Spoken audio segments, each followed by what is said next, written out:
एक गांव था, नाम था ढोलकपुर। बड़ा ही शांत और सुंदर गांव था। लोग हमेशा खुशी से झूमते थे क्योंकि उस गांव में रहता था महाराज रायस्टार, जो अपने गांव के लिए एक शेर था जो कभी अपने लोगों के साथ गलत होने नहीं देता था। लेकिन उस गांव में छुपा था एक डरावना राज, एक राज जो सबके दिल में था पर जुबान पे नहीं। गांव के बीच एक सूखा हुआ पेड़ था जिसे लोग कहते थे श्रापित पेड़। ना कोई उसके पास जाता, ना कोई उससे आंख मिलाता। हर पूर्णिमा के अगले दिन उस पेड़ के नीचे एक लाश मिलती थी।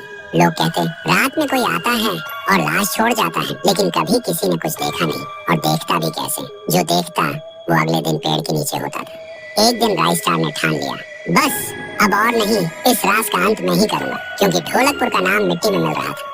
फिर एक पूर्णिमा की रात रायस्टार चुपके से जाकर पेड़ के पास बैठ गया। रात के 2 बजे एक आवाज आई, और फिर वो पेड़ भूत में बदल गया। वो भूत कुछ अजीब सा था, एक भयानक शैतानी हंसी वाला चेहरा, आंखें बड़ी बड़ी। वो पेड़ चल के एक घर के गेट को जोर जोर से खटखटाने लगता है। तभी एक आदमी डर के मारे आवाज सुन के बाहर निकलता है। वो भूत अपने लकड़ी जैसे हाथ से एक ऐसा थप्पड़ मारता कि उसकी सांस वहीं थम जाती है और उसी जगह उस लाश को ले जाता है और वापस फिर से पेड़ बन जाता था। देखते ही रायस्टार का दिल कांप जाता है, पर वो कुछ बोलता नहीं। सुबह लोग भीड़ में जमा हुए और रायस्टार ने पहली बार उस पेड़ से बात करने की कोशिश की। पेड़ के अंदर से एक आवाज निकली, क्या तुम सब भूल गए मुझे? रायस्टार बोलता है, तू कौन है? पेड़ बोलता है, मैं हूँ ठुन ठुन ठुन साहुर। एक वक्त था जब मैं भी इस गांव का एक प्यारा सा बच्चा था, लेकिन 100 साल पहले मुझे इसी पेड़ से रस्सी बांधकर उल्टा लटका दिया गया, गांव वालों की आंखों के सामने, और मेरी मौत को तमाशा बना दिया गया, सिर्फ इसलिए क्योंकि मैंने एक राज देख लिया था जो लोग छुपाना चाहते थे।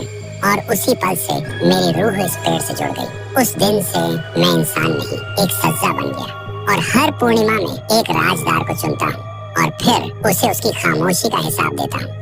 रायस्टार बोलता है, लेकिन अब तो वो लोग मर चुके हैं ना, जो तेरा कसूरवार थे। अब तू मासूम लोगों को क्यों मार रहा है? पेड़ कुछ देर चुप रहता है, फिर बोलता है, ठीक है, बस एक बार मुझे याद करो, एक दिया जला दो, फिर मैं कभी किसी को नहीं मारूंगा। फिर रात में सब लोग आते हैं, एक एक दिया जलाते हैं, और तभी पेड़ अपने आप से आग पकड़ लेता है और आखिर में मुक्ति मिलती ठुन ठुन ठुन साहुर को। उस दिन के बाद गांव में कभी कोई लाश नहीं मिली। हर पूर्णिमा में लोग एक दिया जलाकर उसकी यादों को जिंदा रखते हैं, क्योंकि अगर भूल गए तो सपने में एक आवाज सुनाई देती थी,